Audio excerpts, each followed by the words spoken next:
Morning, good afternoon, good evening, wonderful people. Welcome to our beautiful kitchen.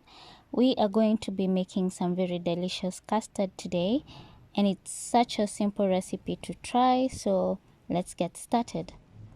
First, we are going to place our pot with about half a liter of milk on the stove, and then we add 2 tablespoons of sugar. That's about 60 grams of sugar into the milk, and mix that properly and bring that to a boil. As we wait for it to boil, we can separately mix 1 tablespoon or 30 grams of custard powder with 2 tablespoons of milk.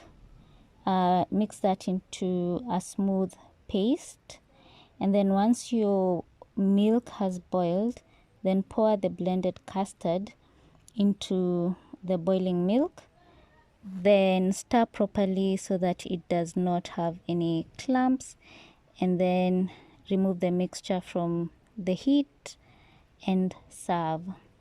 This is such a delicious dessert to have. You can pair it with what you have around. Could be any pastry or fruits. I had donuts around, so I paired mine with a donut.